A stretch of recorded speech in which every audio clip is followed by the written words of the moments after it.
सो यहाँ पे हम देखने वाले हैं projectile motion along an inclined plane. So heading लिखो projectile motion along an inclined plane. ठीक है, तो अब हम हॉरिजॉन्टल प्लेन पे ना फेंकते हुए, ऐसे ना फेंकते हुए इंक्लाइंड प्लेन पे प्रोजेक्ट करेंगे। मतलब अर्थ यहाँ पे है और हमारा जो सब्जेक्ट ऑफ प्लेन है, प्लेन जो सब्जेक्ट का है, प्लेन ऑफ सब्जेक्ट है, वो ऐसा रहेगा, ऐसे जाएगा प्रोजेक्टाइल। ये बात समझ में आ रही है? सबसे पहले तो ये दिमाग में लाओ। तो अब क्या क्या चेंजेस आएंगे उसको अपन थोड़ा सा गौर से देखते हैं कि लेट्स से ये वाला एंगल जो इंक्लाइंड प्लेन का है वो बीटा है और u वेलोसिटी से इस इंक्लाइंड सरफेस से अल्फ़ा एंगल से प्रोजेक्ट किया गया है। मतलब अगर धरती से देखा जाए, हॉरिजॉन्टली देखा जाए, तो ये वाला angle would be alpha plus beta. ये बात समझ में आ रही है? तो ये दिमाग में पिक्चर बनाओ सबसे पहले तो। नवींद्र आ गया लगता है। ठीक है, तो फिर ये ऐसा कुछ जाएगा। तो अब horizontal range along the inclined plane ये हो जाएगी और maximum height along the inclined plane ये हो जाएगी। अर्थ से मैक्सिमम हाइट देखनी है तो वो यहाँ कहीं हो सकती है। ये अर्थ से मैक्सिमम हाइट है। This is maximum height from the ground and this is maximum height from the inclined plane.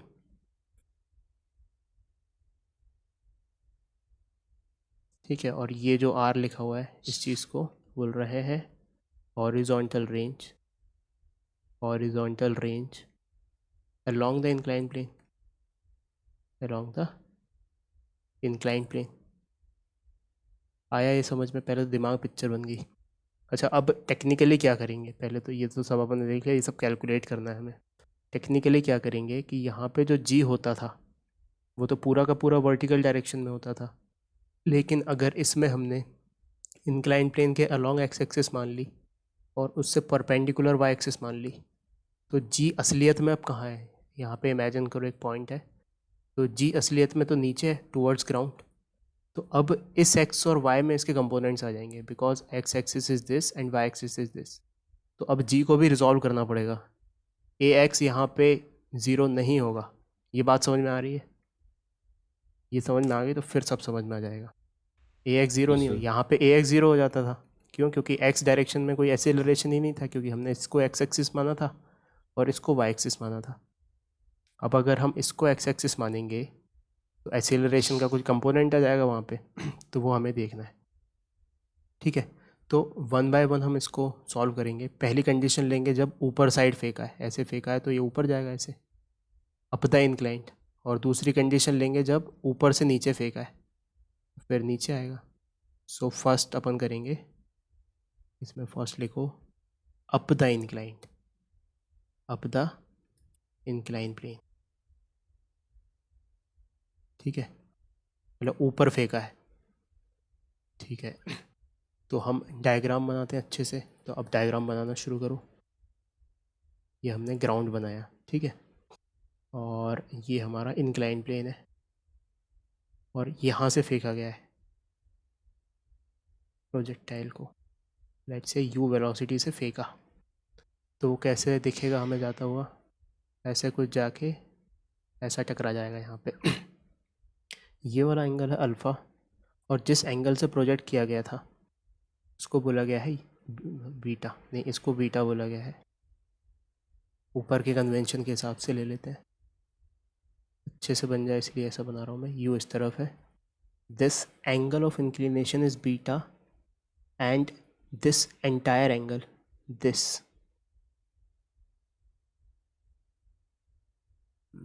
इसको अल्फ़ा प्लस बीटा बोल देंगे। ये वाला एंगल को अल्फ़ा बोल देते हैं, ठीक है।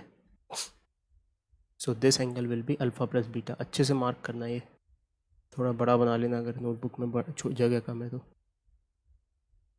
ठीक है, ये वाला पॉइंट अपन मार्क कर लेते हैं। Let's this is point C, this is point A, this is point B. ठीक है, ए इसको बोलना ठीक नहीं रहेगा क्योंकि ये ऑरिजिन है, तो इसको ओ बोलो। ए किसको बोल रहे हैं, फिर ए इसको टॉप मोस्ट पॉइंट को बोल देते हैं इसके रिस्पेक्ट में जो है, ठीक है।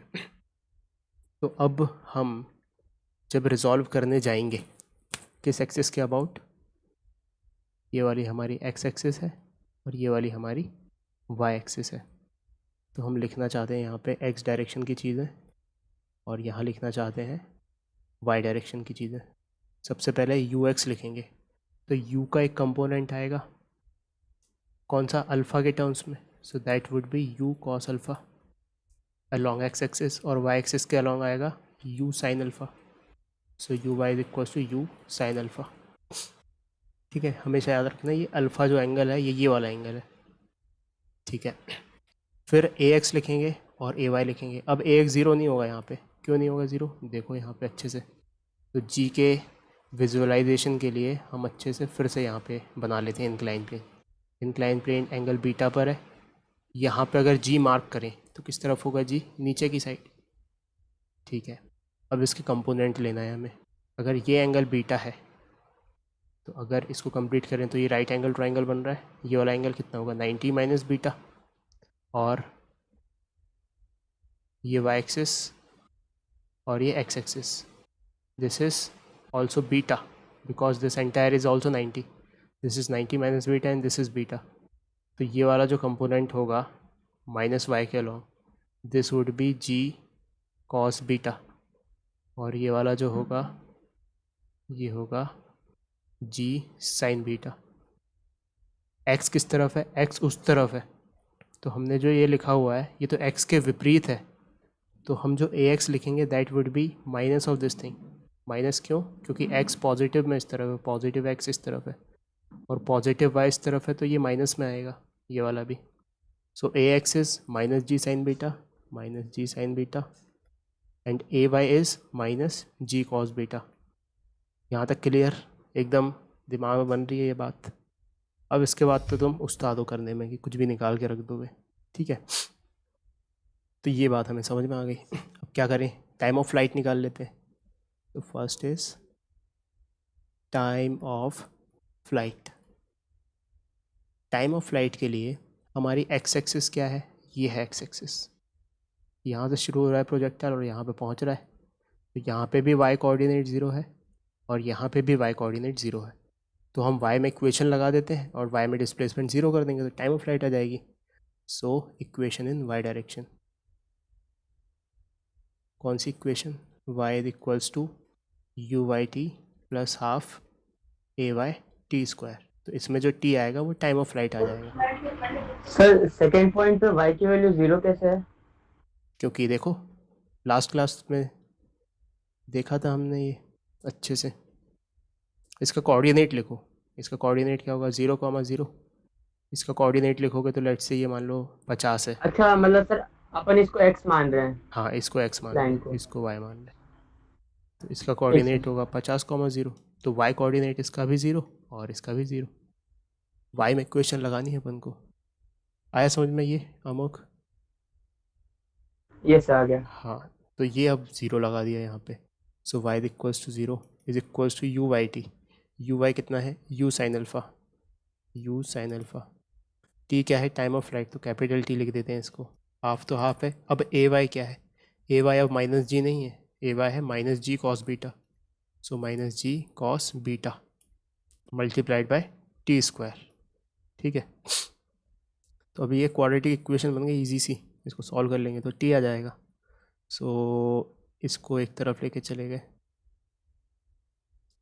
तो ये आ गया अपने पास u sine alpha into t is equals to two भी आ गया इधर, g cos beta into t square, तो एक टी से टी कट गया क्योंकि t is not zero, t zero ये वाली पोजीशन दे देगा, तो वो तो नहीं चाहिए हमें, टाइम ऑफ फ्लाइट यहाँ पे चाहिए, तो यहाँ से सॉल्व करके टी की वैल्यू आ गई, time of flight is 2u sine alpha upon g cos beta, ये टाइम ऑफ फ्लाइट आ गया इंक्लाइन प्लेन में, है ना। फॉर्मूला रटने की बिल्कुल ज़रूरत नहीं है, समझने की ज़रूरत है कि ये कैसे आया। अब इसका स्ट्रक्चर देखो, इसके स्ट्रक्चर को अपन ऐसे लिख सकते हैं, what is this, u sine alpha is initial velocity in y direction हमारे एक्सिस सिस्टम के हिसाब से, so this is nothing but 2u y, and g cos beta, g cos beta is nothing but a y, तो इसको not a x a y, इसको ऐसे भी लिख सकते हैं। और यही एग्जैक्टली हमने उस सिचुएशन में भी लिखा था जब हॉरिजॉन्टल प्रोजेक्टाइल हुआ था, तब टाइम ऑफ फ्लाइट क्या आता था, 2u साइन अल्फ़ा, मतलब ये थीटा माना था वहाँ पे कुछ, अपॉन जी। तो टू है, u साइन थीटा क्या है, इनिशियल वेलोसिटी का y component upon g, so that was y component of acceleration. इसी स्ट्रक्चर का यहाँ पे भी आ रहा है, तो इसको जनरली याद रख सकते हैं एज अ जनरल रिजल्ट। ठीक है, ये तो हो गया अपना टाइम ऑफ फ्लाइट। अच्छा, अगर बीटा ज़ीरो हो जाता, बीटा ज़ीरो हो जाता तो इसका क्या मतलब होता बताओ। बीटा ज़ीरो हो जाता तो इसका यही मतलब होता कि हमने हॉरिजॉन्टल प्रोजेक्शन किया है, तो देखो वो सेटिस्फाई करना चाहिए।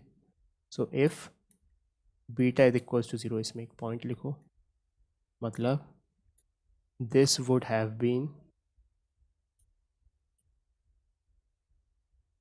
Horizontal projection, horizontal ground projection ऐसे लिख दो, है ना। बीटा ज़ीरो मतलब कि इंक्लाइन प्लेन अब ज़ीरो यहीं पे है, और किस एंगल पे फेंका है, इंक्लाइन से अल्फ़ा एंगल पे, तो ये फेंका तो ये जाके ऐसे जाएगा।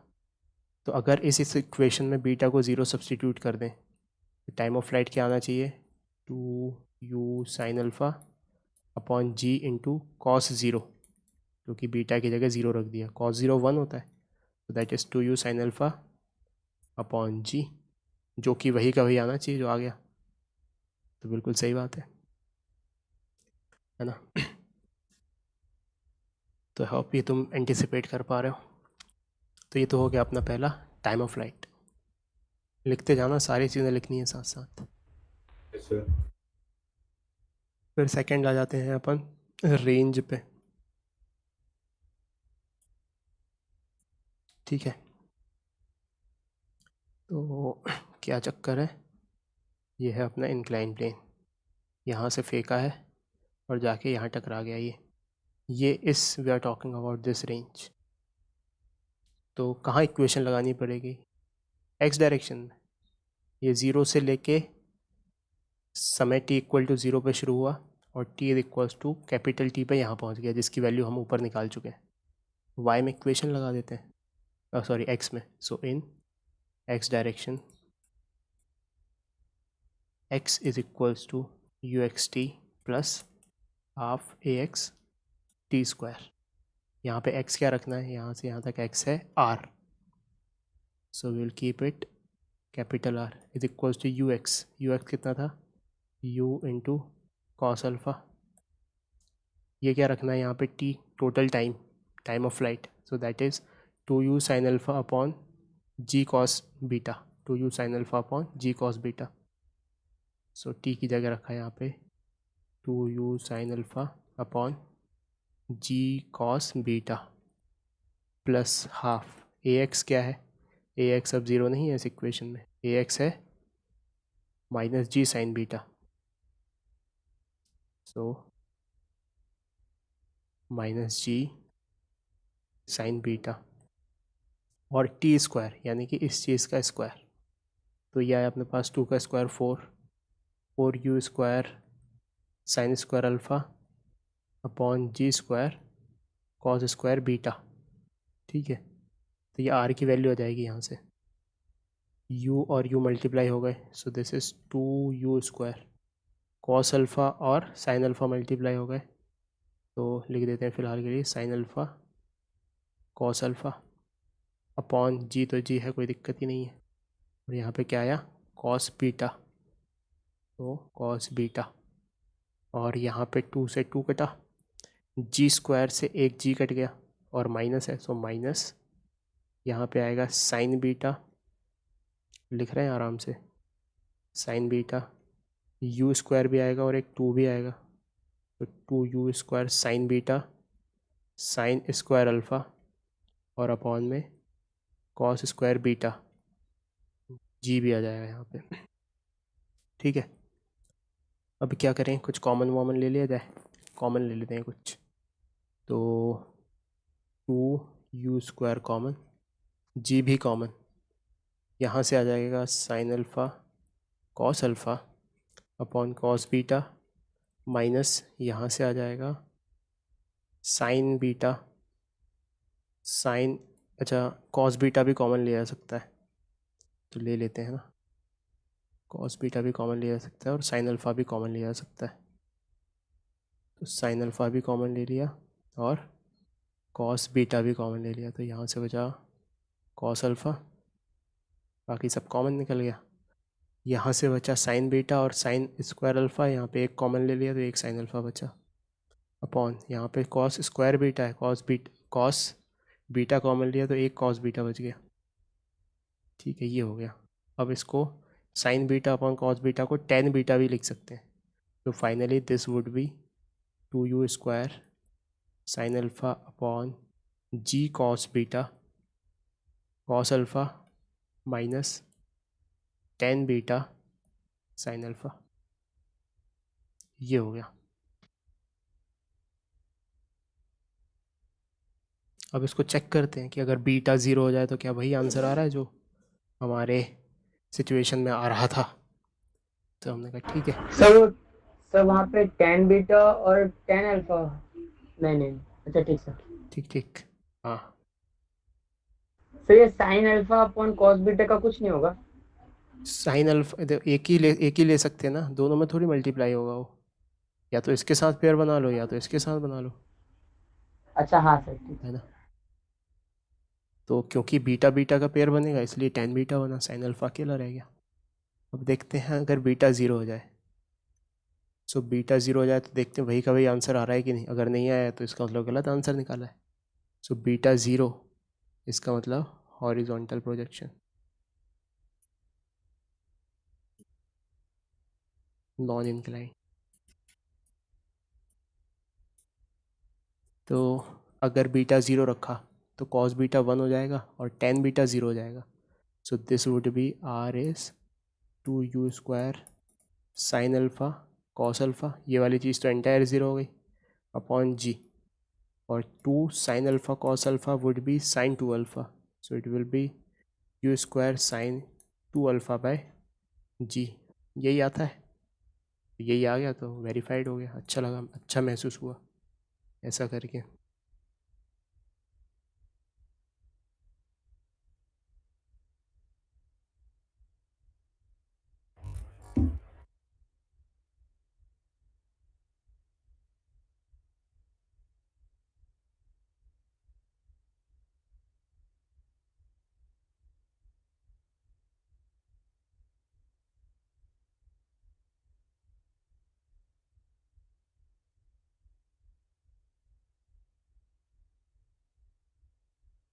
ठीक है, अब सेकंड सिचुएशन पे आ जाते हैं। फर्स्ट सिचुएशन क्या थी अपनी, up the incline plane. Second में देख लेते हैं डाउन द इंक्लाइन प्लेन।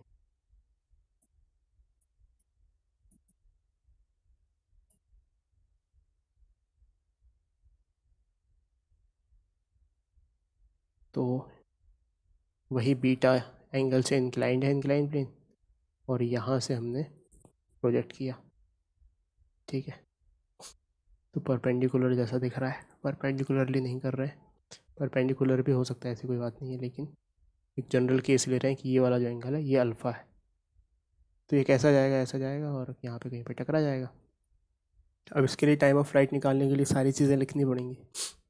तो हमने एक्स एक्सिस किसको माना, अभी एक्स एक्सिस मान लेते हैं इसको, this is our x axis and this is our y axis, no problem about that. तो इसका जो प्रोजेक्शन आएगा इनिशियल वेलोसिटी का इस तरफ, that would B u sine alpha, और इसका जो प्रोजेक्शन आएगा वो आएगा u cos alpha. Acceleration g इस तरफ है असलियत में, तो उसके भी दो कंपोनेंट्स हो जाएंगे, एक कंपोनेंट इस तरफ और एक कंपोनेंट इस तरफ। ये वाला अब पॉजिटिव एक्स एक्सिस इस तरफ मानी हमने, ठीक है, तो प्लस में आ जाएगा। ये बीटा है तो लाइकवाइज जैसे पहले प्रूफ किया था कि ये बीटा होगा, यहाँ पे भी प्रूफ कर सकते हैं। सो this would B beta, so this is nothing but g sine beta, and this time this will be in plus and this would be minus g sine beta. क्यों? क्योंकि वाई डायरेक्शन को ऊपर माना है।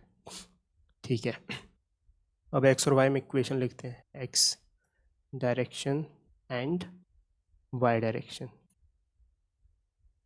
U x कितना है? U x है u cos alpha, plus में क्योंकि ये प्लस डायरेक्शन में है। U y is equals to u sine alpha, ये भी प्लस में क्योंकि ये प्लस वाई डायरेक्शन में है। A x is equals to g sine beta, plus में आ गया इस बार जी साइन बीटा। क्यों? क्योंकि ये प्लस डायरेक्शन में है, ये वाला x component of gravity. And a y is equals to minus g sine beta, sorry minus g sine beta नहीं, माइनस जी कॉस बीटा आएगा यहाँ पे, क्योंकि दोनों साइन साइन थोड़ी हो सकते हैं। So minus g cos beta, और ये नेगेटिव क्यों है? क्योंकि this is in the opposite direction of y axis. ठीक है, अब ये हमारे पास आ गया, अब कुछ भी कर सकते हैं अपन। क्या निकालें? सबसे पहले time of flight. So first time of flight. Time of flight के लिए हमें वाई डायरेक्शन में इक्वेशन लिखनी है। यहाँ से शुरू हुआ, यहाँ पे भी वाई कोऑर्डिनेट 0 है, यहाँ पे ख़त्म हुआ, यहाँ पे भी वाई कोऑर्डिनेट 0 है। तो हमने डायरेक्टली लगा रहा हूँ अब, 0 is equals to u y t. U y क्या है इस टेबल में से देखो, u sine alpha plus half a t square. A कितना है? Minus g cos beta, minus g cos beta. तो ये टी भी आएगा यहाँ पे, टाइम ऑफ फ्लाइट, यहाँ पे टी स्क्वायर। सॉल्व करेंगे इसको तो ये आ जाएगा 2u sine alpha upon g cos beta.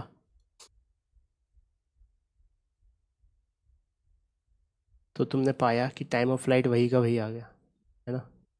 और आना भी चाहिए क्योंकि सिमेट्रिकली ही है, इस तरफ से फेंको चाहे उस तरफ से फेंको, बराबर Yes, समय sir. ही लगना चाहिए। ठीक है, फिर रेंज आ जाते हैं, रेंज निकालने के लिए यहाँ से यहाँ तक। तो रेंज के लिए एक्स डायरेक्शन में फॉर्मूला लगा देंगे। रेंज मतलब एक बार बना लेते हैं, यहाँ से फेंका है और ये आया है, इसको आर बोल रहे हैं। इसको लगाने के लिए हम एक्स डायरेक्शन में इक्वेशन लगाएंगे। So x is nothing but r is equals to u x t. U कितना है यू एक्स डायरेक्शन में? U cos alpha. टी कितना है? टी ये वाली चीज़ है, तो लिख दिया यहाँ पे 2u sine alpha upon g cos beta plus half a x कितना है? ए एक्स अब पॉजिटिव है इस केस में, so that is g sine beta, g sine beta into t square, यानी कि इस चीज़ का स्क्वायर। तो यहीं पे लिख देता हूँ 2u sine alpha by g cos beta का होल स्क्वायर। इसको सॉल्व किया हमने, सो आर क्या आया हमारे पास? आर आया 2u square cos alpha sine alpha, sine alpha cos alpha upon g cos beta plus 2 से 2 कट गया, ये स्क्वायर होगा तो एक 2 बचेगा, जी से जी कट जाएगा तो नीचे जी बचेगा, इधर साइन बीटा बचेगा, यहाँ पे साइन स्क्वायर अल्फ़ा बचेगा और यू स्क्वायर भी आएगा, तो you square sine square alpha और नीचे कॉस स्क्वायर बीटा आ जाएगा, कॉस स्क्वायर बीटा।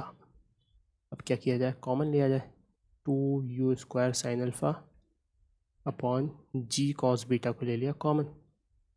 अब यहाँ पे रखा, क्या बचा? कॉस अल्फ़ा बचा, तो कॉस अल्फ़ा यहाँ पे बीच में प्लस आ गया, साइन बीटा बचा और एक कॉस बीटा बचेगा नीचे, सो वो मिलके टेन बीटा बन जाएंगे और एक साइन अल्फ़ा बच जाएगा यहाँ से, सो it will B sign alpha. ठीक है, तो ये चीज़ लिख सकते हैं अपन। अच्छा तुमने एक, अच्छा अपन ट्रिग्नोमेट्री तो पढ़ ही चुके हैं, तो थोड़ा सा खेल और करते हैं इसमें। क्या खेल है कि इस टेन बीटा पे फोकस करो। इस टेन बीटा की जगह क्या लिख सकते हैं हम? इस पूरे ब्रैकेट को देखो, ऐसा लिख सकते हैं cos alpha plus sine alpha upon cos alpha, नहीं sorry sine beta upon cos beta, और एक साइन अल्फ़ा और है यहाँ पे, क्रॉस मल्टीप्लाई किया यहाँ पे, तो ये आया हमारे पास cos alpha cos beta plus sine alpha sine beta upon में क्या? Cos beta. तो ये किसका फॉर्मूला बन रहा है? Cos alpha cos beta plus sine alpha sine beta, ये बन रहा है कॉस अल्फ़ा माइनस बीटा का formula. So this is nothing but cos alpha minus beta. Upon cos beta. तो ये जो पूरी की पूरी चीज़ है इसको हम इस तरीके से भी लिख सकते हैं कि 2u² sine alpha, 2u² sine alpha upon g cos beta, g cos beta, एक कॉस बीटा ऑलरेडी है, कॉस स्क्वायर बीटा हो जाएगा नीचे। तो ऐसे भी लिखी जा सकती है रेंज, ठीक है।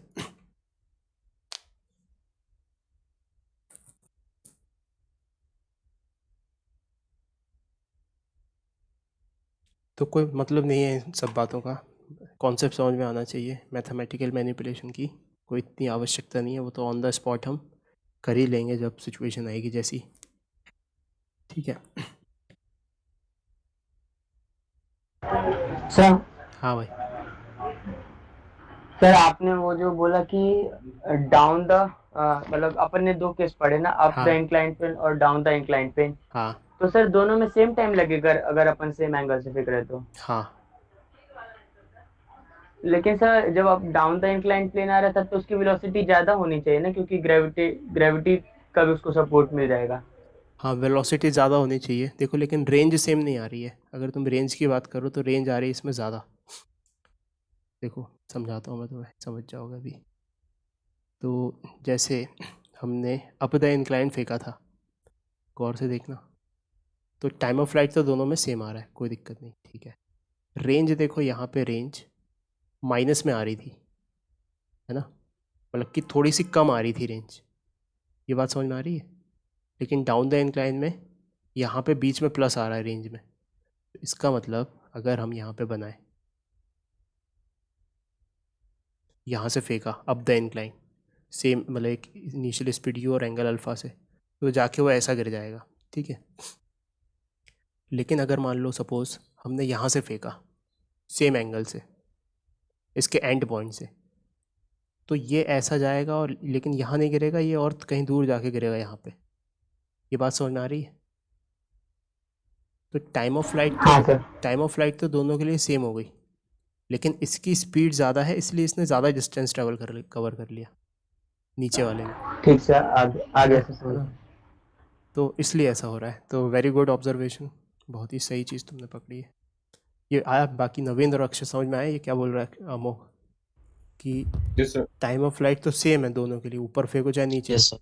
ये यू एंगल से, यू वेलोसिटी से फेंका है अल्फ़ा एंगल पे, यहाँ पे भी दूसरे जब फेंका है तो अल्फ़ा एंगल से यू वेलोसिटी से फेंका, तो एंगल तो सेम है और स्पीड भी सेम है।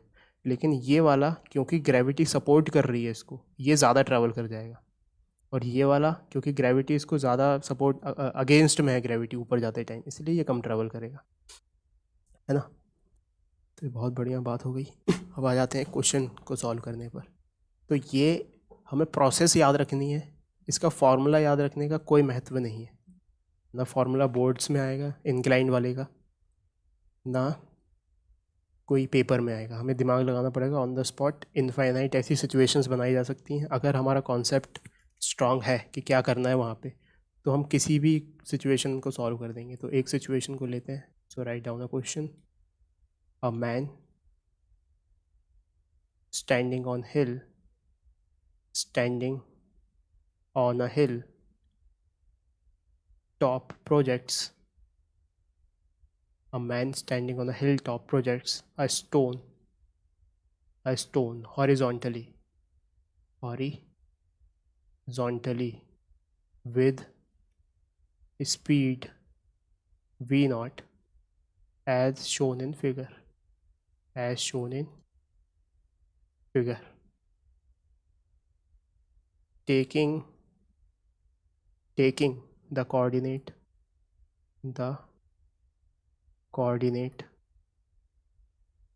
system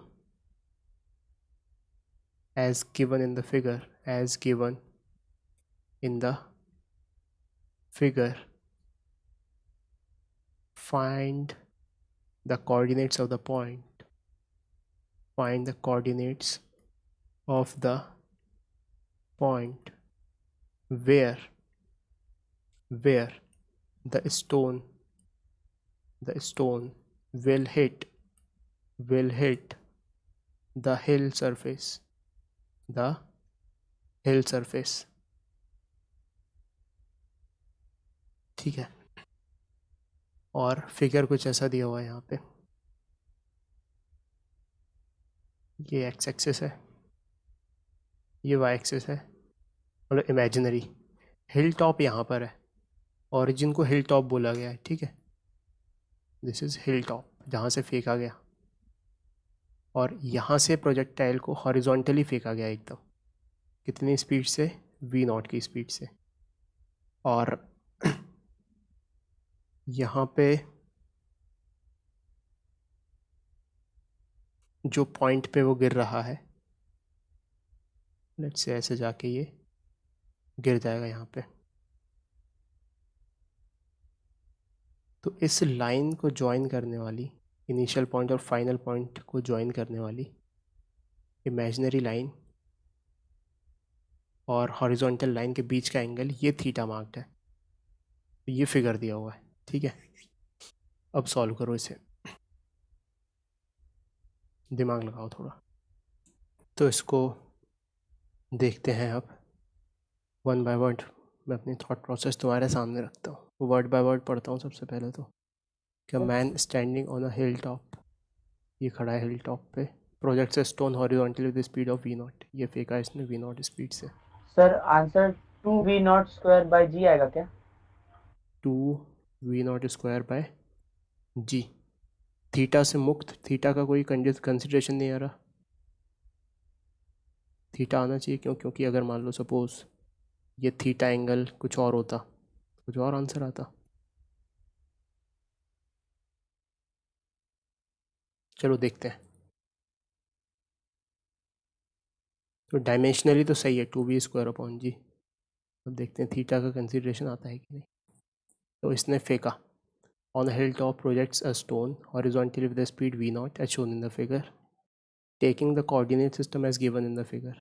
इस कोऑर्डिनेट सिस्टम को लेना है हमें, ठीक है। मतलब कि ये ओरिजिन है, और इस पॉइंट के find the coordinates of the point where the stone will hit the hill surface. तो ये हिल सरफेस होगा, यहाँ पे ये गिरेगा ये, ठीक है, ये हिल है। तो हमें इस पॉइंट के कोऑर्डिनेट्स निकालने हैं, तो इसको बोल देते हैं एक्स वाई, ठीक है। तो लिखते हैं, और क्या, आसानी से सब लिख देंगे हम कि यहाँ से यहाँ तक, और कुछ डिस्टेंस वगैरह तो दी नहीं है, बस यही दिया हुआ है, ठीक है। तो ये वाली जो चीज़ है, ये वाली जो चीज़, ये वाली चीज़ है एक्स, और ये वाली जो चीज़ है ये वाई है। ये बात समझ में आ रही है? तो एक्स और वाई में रिलेशन क्या है? एक्स और वाई में एक रिलेशन मिल जाएगा, y is equals to x tan theta, क्योंकि y upon x is equals to tan theta. तो एक रिलेशन मिल गया यहाँ से, ठीक है। अब हम एक्स और वाई निकालते हैं यूजिंग आवर प्रोजेक्टाइल मोशन का कॉन्सेप्ट। तो एक्स डायरेक्शन में सारी चीज़ें लिखेंगे, फिर वाई डायरेक्शन में लिखेंगे। यू एक्स कितना है एक्स डायरेक्शन में? यू एक्स है पूरा का पूरा, that is v naught. U y कितना है एक्स डायरेक्शन में? ज़ीरो। अगर इसको हम कंसीडर करें एकदम हॉरिजॉन्टल प्रोजेक्टाइल, और एक्स एक्सिस को ये वाली एक्सिस लिया है, वाई एक्सिस को ये वाली एक्सिस लिया है, तो a x is zero and a y is minus g. ये हो गया हमारा। तो अब क्या किया जाए, हमें एक्स निकालना है सेम टाइम में, ठीक है। तो हम एक रैंडम टाइम टी पकड़ लेते हैं जो दोनों के लिए कॉमन है, और उस टाइम पे एक्स कोऑर्डिनेट लिखते हैं, उसी टाइम पे वाई कोऑर्डिनेट लिखेंगे और इस इक्वेशन में रख देंगे, ठीक है। ये मैंने क्या लिखा है, टेन थीटा आना चाहिए यहाँ पे, ठीक है। तो एक्स कोऑर्डिनेट लिखा सबसे पहले, x is equals to u x t plus half a x t square. So x is equals to u x कितना है, वी नॉट, टी कितना है, रैंडम टाइम कुछ टी, जब वो यहाँ पे टकरा जाएगा, और ए एक्स तो ज़ीरो है, तो ये एंटायर चीज़ एक्स इतनी ही बचा। वाई के लिए लिखेंगे, y is equals to u y t plus half a y t square. So y is equals to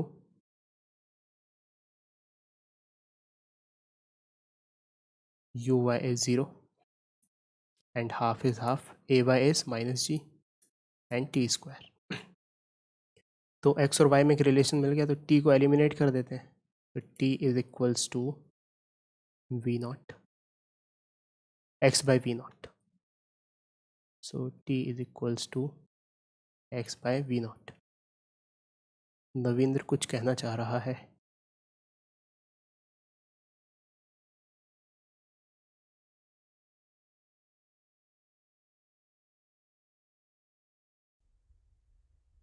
तो इसके बाद यहाँ से हमने टी लिखा, ठीक है।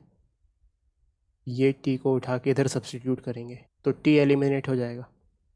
तो किया y is equals to minus g by two, यहाँ पे t square, so t square रख दिया x बाय वी नॉट का स्क्वायर। तो टी एलिमिनेट हो गया, लेकिन अब y और x में रिलेशन आ गया। तो y और x में कैसे एलिमिनेट करें, y की जगह रख दिया x टेन थीटा, उठा के यहाँ से y की जगह लिखा x tan theta. So x tan theta is equals to minus g by two x upon v naught का होल स्क्वायर। अच्छा, एक गड़बड़ है ज़रा सी, जैसे ये हमने y लिखा है ना, असल में इसको माइनस वाई लिखना चाहिए। क्यों? क्योंकि ये नेगेटिव y डायरेक्शन में, तो ये माइनस वाई करो इसे, ठीक है, क्योंकि हम y वहाँ पे डिस्टेंस लिख रहे हैं, ठीक है। तो माइनस वाई कर दो, तो माइनस वाई करोगे तो y की जगह क्या रखना पड़ेगा, ये वाली चीज़, क्योंकि बाकी सब में हमने सब कुछ x और y मानते हुए रखा है ना।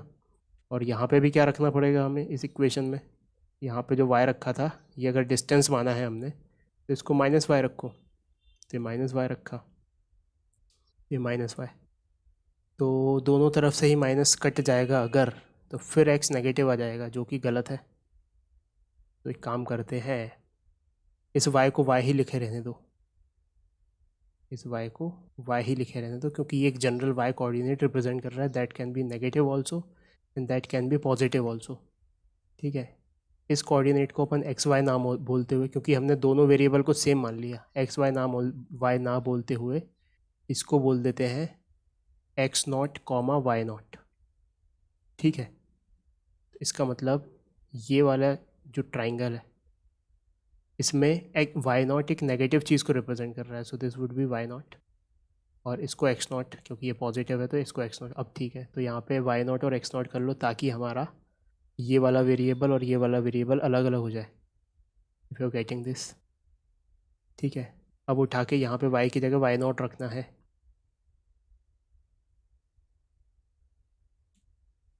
सो यहाँ पे वाई नॉट क्या होगा, y naught is minus x not tan theta, ठीक है। तो यहाँ पे minus x not tan theta रखा, यहाँ पे minus g by two, x की जगह एक्स नॉट आ जाएगा, अपॉन वी नॉट का होल स्क्वायर। मतलब हम इस इक्वेशन में एक्स नॉट वाई नॉट को सेटिस्फाई करा रहे हैं जस्ट, ठीक है। एक जनरल इक्वेशन है, this is a general equation, जिसमें हम एक्स नॉट और वाई नॉट रख रहे हैं। क्यों? क्योंकि वो point x naught y naught है। तो यहाँ माइनस से माइनस कटा, एक्स नॉट ज़ीरो आ रहा है एक तो यहाँ से, ठीक है।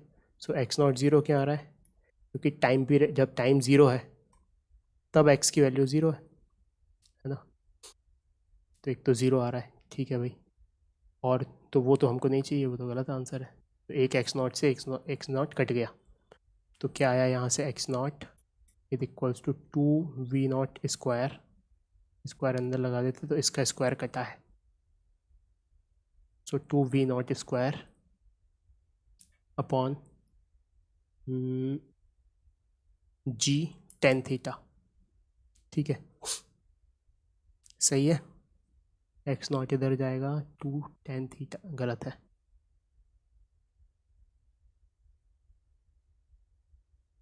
यहाँ से क्या, two v not square tan theta, ये इधर जाएगा और नीचे जी आएगा, ये आ गया। तो एक्स कोऑर्डिनेट मिल गया हमें यहाँ से। वाई कोऑर्डिनेट क्या है, y coordinate is minus x not tan theta, y coordinate is minus x not tan theta. So minus x not की जगह ये रख दिया, minus two v not square tan theta upon g, ये x not रखा, और tan theta, वो tan theta रख दिया यहाँ पे। तो ये हो गया हमारे पास minus two v not square tan square theta by g, ये वाई नॉट है हमारे पास।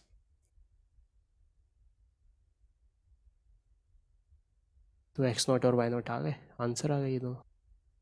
समझ में आया?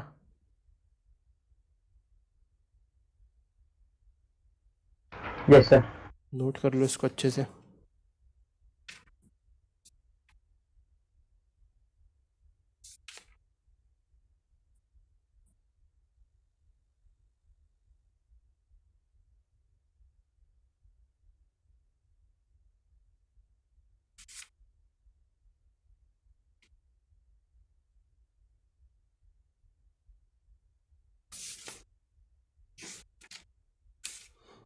इसके बाद नेक्स्ट क्वेश्चन लिखो।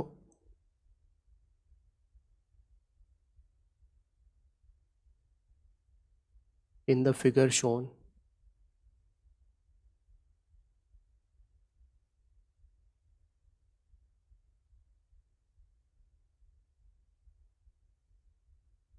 ये फिगर है हमारे पास, ये वाला एंगल दिया हुआ है 37 डिग्री, और यहाँ से प्रोजेक्टाइल फायर किया गया है जो ग्राउंड से, ये वाला एंगल 45 डिग्री है,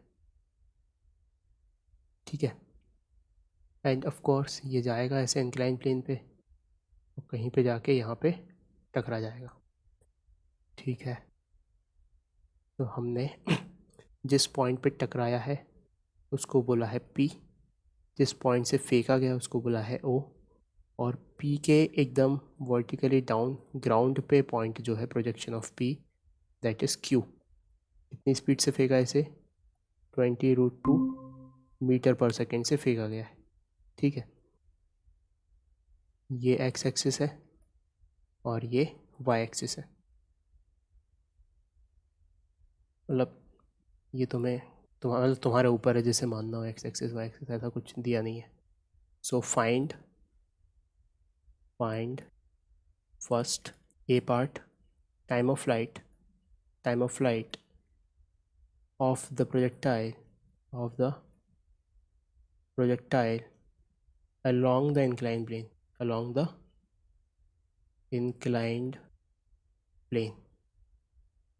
inclined plane के along, यहाँ से यहाँ तक कितना समय लगेगा इसको ये बताना है। And second part range OP along the inclined plane, ये रेंज बताना है, ठीक है। तो शुरू हो जाओ, ज़रा आंसर बताओ मुझे, 5 मिनट मिलते हैं तुम्हें।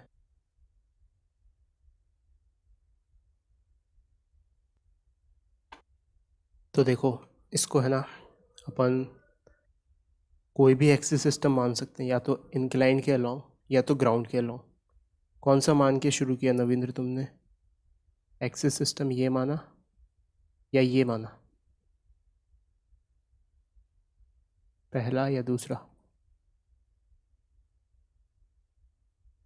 अमोघ तुमने कौन सा माना? सर दूसरा। दूसरा, ग्राउंड वाले है ना। तुमने कौन सा माना नवींद्र? नवींद्र का मैसेज आया, दूसरा। चलो दूसरा ही कर लेते हैं। अच्छा, पहले में मानते तो कोई बात नहीं, उसमें जी का कंपोनेंट्स लेने पड़ते, कोई दिक्कत नहीं, तो पहले ही मान लेते हैं। तो हमने कोऑर्डिनेट सिस्टम ये वाला मान लिया, एक्स और वाई। तो अब क्या बोला है, यहाँ से यहाँ तक जब ये पहुँचेगा तब कितना इसको समय लगेगा। तो क्लियरली हम देख पा रहे हैं कि लेट्स से अगर ये यहाँ से यहाँ तक x चला और यहाँ से यहाँ y चला, तो x और y में रिलेशन क्या होगा? x और y में वही रिलेशन होगा जो पिछले क्वेश्चन में था, और यहाँ तो दोनों पॉजिटिव है तो कोई दिक्कत ही नहीं है, पॉजिटिव ही मान लो। तो इसके कोऑर्डिनेट्स लिख लिए हमने, x, y, x0, y0.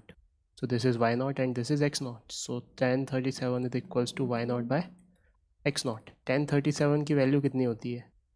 3/5, not 3/5, वो तो साइन 37 होता है, 3/4। So 3/4 is equals to y0 upon x0। तो यहाँ से हमें y0 मिल जाएगा, ठीक है, 3/4 x0, जिसका हम यूज़ करेंगे उस इक्वेशन में, जिस इक्वेशन में हम x और y को एलिमिनेट करके टाइम निकालना चाहेंगे। पिछले में हमने क्या, टाइम को एलिमिनेट करके x और y निकाल दिया था, यहाँ पे x और y0 को एलिमिनेट करके टाइम निकालेंगे। आ रही बात समझ में? तो बस लिखना शुरू किया, x direction, y direction, ux is nothing but ये 10, ये अब जो ओवरऑल एंगल है, एंगल ऑफ प्रोजेक्शन यहाँ पे मैं बना रहा हूँ, this would B 45 plus 37 degree. तो 45 plus 37 degree will be 2 and 82 degree. ये 82 डिग्री का प्रोजेक्शन है, ठीक है. तो दिस विल बी, लेकिन अपन 82 नहीं लिखेंगे, उसको कॉस के टर्म्स में लिखेंगे, क्योंकि 82 डिग्री की वैल्यू थोड़ी पता है.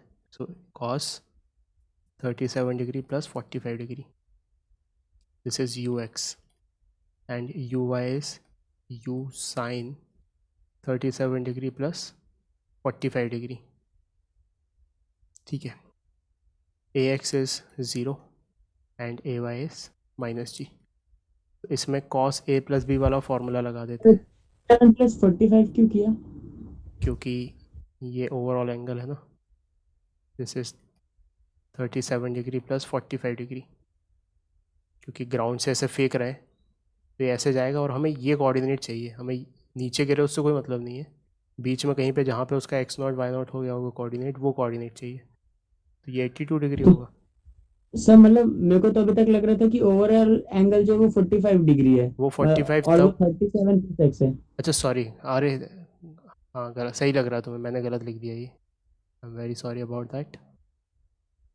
यही ओवरऑल 45 है, आई एम वेरी सॉरी. तो ये वाला एंगल जो है, ये 45 माइनस 7 8 डिग्री हो जाएगा, ठीक है. मतलब ऑलरेडी दिया हुआ है वो ग्राउंड से एंगल. तो I am very sorry about this, this is 45 degree. So गलत बात है ये. सो यहाँ पे करेक्ट करो इसे, this is 45 degree and this is also 45 degree.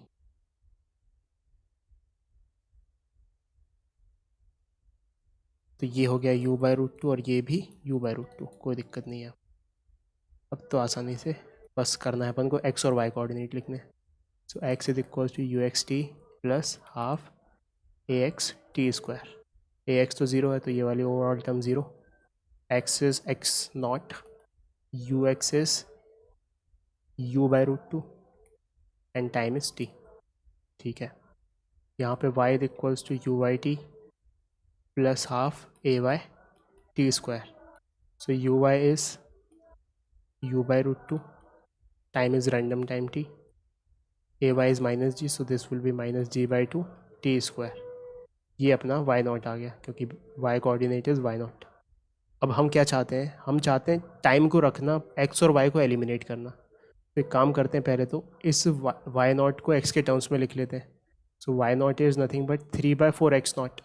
So next step में हमने इसको लिखा 3/4 x0 is equals to u/√2 t minus g/2 t square, ठीक है. u की वैल्यू दी है क्या, u की वैल्यू दी है क्या, दी है 20√2 मीटर पर सेकेंड.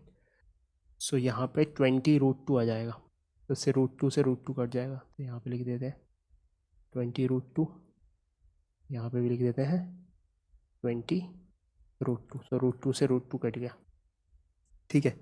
अब x0 यहाँ से है और ये भी है x0, तो x0 को रिप्लेस कर दिया इस इक्वेशन में.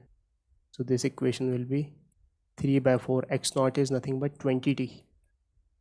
तो यहाँ पे लिखा हमने 20t is equals to 20t minus g को 10 मान लेते हैं, आसानी हो जाएगी.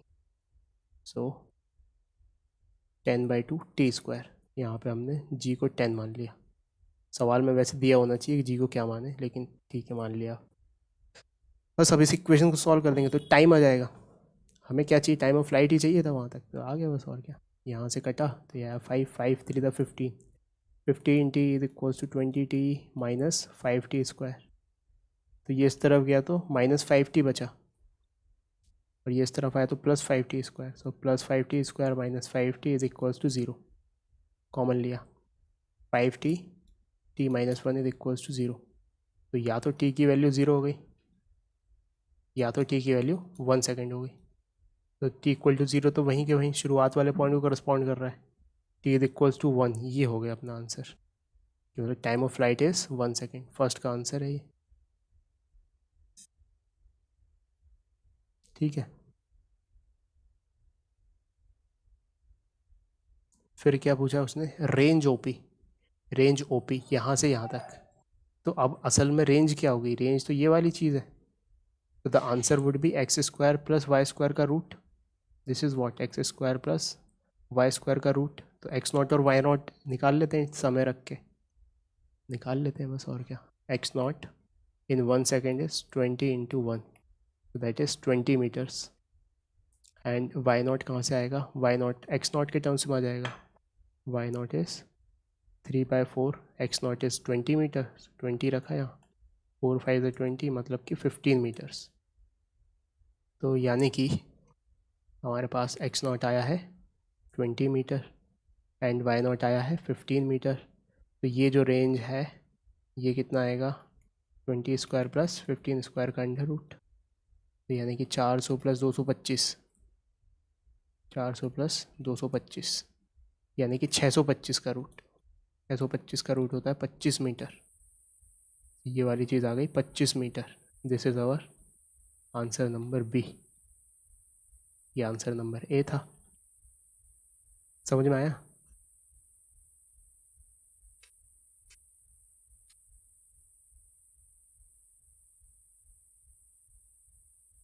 नोट कर लो और बताओ मुझे क्या नहीं समझ। So write down the next question along with me,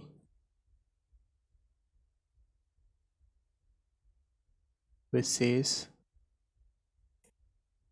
in the shown figure,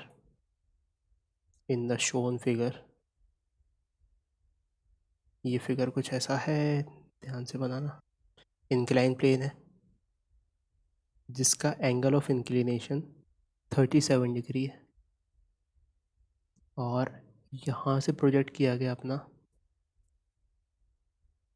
एक ऑब्जेक्ट, ऐसा कुछ।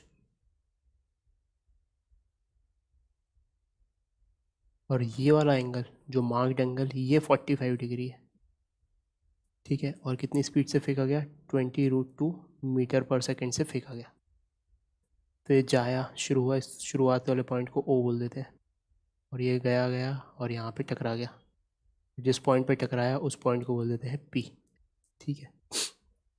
तो हमें बताना है find A part, time of flight of the projectile along the inclined plane, और भी दूसरा बताना है रेंज ओपी, ये रेंज बतानी है ओपी, ठीक है।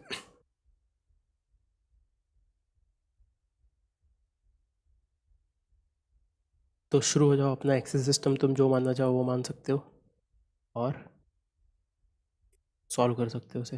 तो 5 मिनट है तुम्हारे पास, सॉल्व करने की कोशिश करो। सॉल्व जैसे ही करना है यहाँ पे। तो क्या बोल रहा है कि अब डाउन द इंक्लाइन फेंका है, तो उससे कोई मतलब नहीं, वो तो हम एक्स और वाई अपने जो लेंगे उससे वो एडजस्ट हो जाएगा। क्या बोला है कि फाइंड करो यहाँ से यहाँ तक का टाइम, ठीक है, और रेंज फाइंड कर लो। तो हमने कहा ठीक है।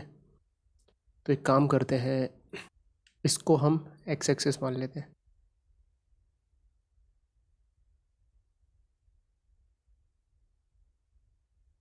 This is over x axis, and इससे परपेंडिकुलर जो एक्सिस होगी वो वाई एक्सिस होगी। तो एक बार अच्छा सा विजुलाइजेशन मिल जाए इसलिए यहाँ बना लेते हैं इसको। ये बन गई हमारी वाई एक्सिस, ये बन गई हमारी एक्स एक्सिस। इसको ऐसे फेंका है तो ये जाके यहाँ पे कहीं पे गिर जाएगा, ठीक है। अब इसके कोऑर्डिनेट को हम बोल देते हैं एक्स नॉट वाई नॉट, ठीक है, ये वाले कोऑर्डिनेट को। और इस एक्सिस सिस्टम के मुताबिक ये वाला एंगल कितना है, 45 डिग्री। तो ये तो इसका जो वाई कोऑर्डिनेट है ये तो 0 होगा, तो इसको 0 बोलो,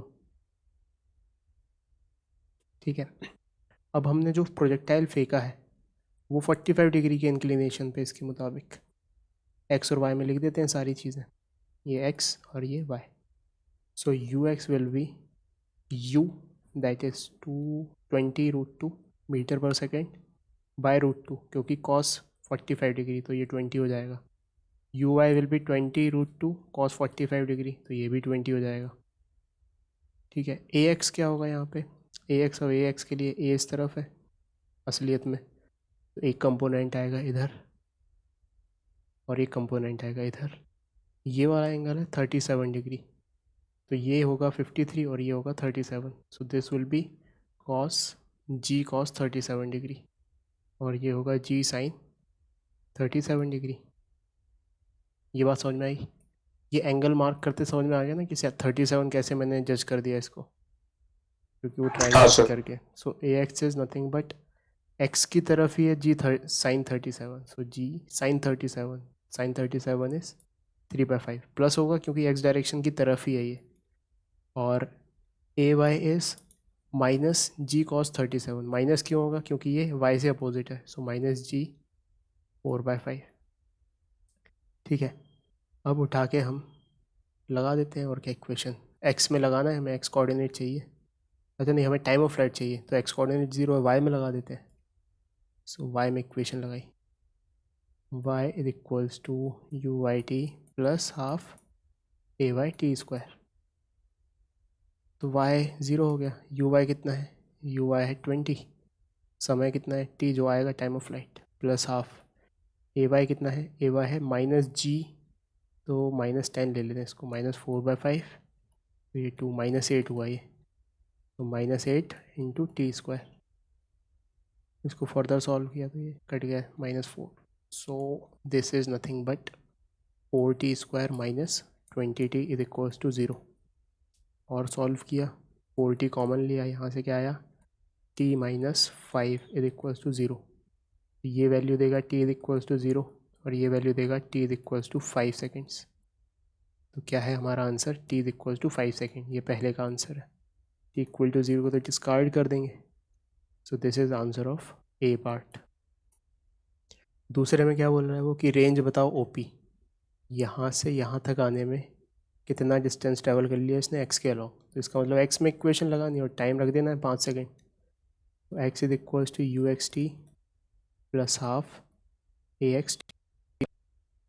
सो यू एक्स कितना है, यू एक्स है 20, समय कितना है 5, यहाँ से यहाँ तक 5 सेकेंड, 5, हाफ तो हाफ है, ए एक्स कितना है, ए एक्स है जी इंटू 3/5, जी को 10 लिया तो ये हो जाएगा 10 इंटू 3/5, दैट इज़ 5 टू जाता है 2 3 6, तो 6 इंटू 5 स्क्वायर, क्योंकि टाइम 5 है। ये आ गया इसका आंसर, दिस इज ओपी। ये हुआ 20 into 5 that is 100 plus 2 3 6, 6 into 5 का स्क्वायर यानी कि 75, 3 इंटू 5 का स्क्वायर दैट इज़ 75, तो ये हुआ 175 metre. So O P is 175 metre, ये अपने बी का आंसर हो गया। आया समझ में? सर एक बार फिर से रिपीट करेंगे रेंज वाला पार्ट। देखो रेंज में क्या, सबसे पहले ये समझ में आया कि यहाँ से यहाँ तक पहुँचने में इसको कितना समय लगा, 5 सेकेंड, ये हमने निकाल हाँ लिया। सर। अब उसके बाद यहाँ से यहाँ तक का डिस्टेंस निकालना है, तो वो किस डायरेक्शन में है, वो एक्स डायरेक्शन में, तो एक्स में इक्वेशन लगाई, एक्स में इक्वेशन कौन सी लगाई, you x t plus half a x t square. तो यू एक्स को तो रख दिया, जो था वो 20 था, टाइम 5 सेकेंड रख दिया, हाफ तो हाफ रख दिया, ए एक्स की जगह 6 रख दिया क्योंकि वो 6 था, और टी स्क्वायर दैट इज़ 5 का स्क्वायर। सॉल्व किया इसको अच्छे से, सो 175 मीटर आ गया। आई बात समझ में? हाँ सर अब सॉरी। ठीक है,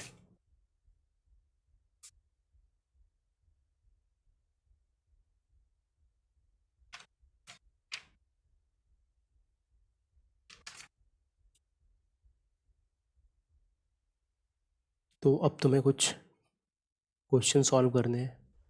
सर ये हाँ हाँ हाँ, सर थोड़ा कष्ट महसूस हो रहा है सर इन क्वेश्चंस को करने में थोड़ा सा। एक बार बैठ के खुद से दिमाग लगाओगे ना, ये एक्चुअली मैं एक्सप्लेन कर रहा हूँ सारी चीज़ें, तो वो ऑफकोर्स करनी पड़ेंगी, नहीं तो तुम्हारे दिमाग में कैसे जाएगा। लेकिन जब तुम खुद से एक बार बना लोगे ना ये, तो तुम्हें इतना ईजी लगेगा ये कि भाई तुम कहोगे क्या चीज़ है, क्योंकि एक ही लॉजिक लग रहा है सब में, बस ये वाला कि एक्स और वाई में इंडिपेंडेंटली हम सॉल्व कर रहे हैं सबको। So if we do sufficient practice of this, you will be comfortable in this. Don't worry about that. ठीक है, तो उसी के लिए मैं तुम्हें दे रहा हूँ होमवर्क करना बहुत इंपॉर्टेंट है. होमवर्क करोगे, प्रैक्टिस करोगे, थोड़ा टाइम डिवोट करोगे, ये इतना इजी टॉपिक है कि तुम्हारा कंट्रोल बन जाएगा. और यही जज करता है जेई बैठ के कि तुम कितना कंट्रोल बना पाते हो. सो योर होमवर्क, इसको पॉजिटिवली तुम दिमाग लगाना. सबसे पहले तो रिवाइज़ करो and solve all the questions खुद से. ऑल द क्लास क्वेश्चंस खुद से बनाओ, है ना. मैंने जो एक्सेस मानी उसका विपरीत एक्सेस मानी है तो विपरीत एक्सेस मान के सॉल्व करो, लेकिन खुद से बनाओ उसे बिना सॉल्यूशन देखे, है ना. इसमें लगाओ तुम आधा घंटा, क्योंकि मात्र हमने 2-3 क्वेश्चन ही किए हैं. फिर सेकंड पे आ जाओ. सेकंड पार्ट है तुम्हारा इंट्रोडक्टरी एक्सरसाइज 7.3. इसका क्वेश्चन नंबर 1 सॉल्व करना है, क्वेश्चन नंबर 2 सॉल्व करना है, क्वेश्चन नंबर 3 सॉल्व करना है. ठीक है, 3 क्वेश्चन सॉल्व करने हैं इसमें से बस फ़िलहाल. और ये तो हो गया अपना डीसी पांडे में से. अब मैं तुम्हें डीपीपी में से भी सवाल बता रहा हूँ, जस्ट अ सेकेंड. और तीसरा है डीपीपी नंबर 17. इसमें देखने दो ज़रा कितने क्वेश्चंस हैं. 9 क्वेश्चन, घंटा लगेगा.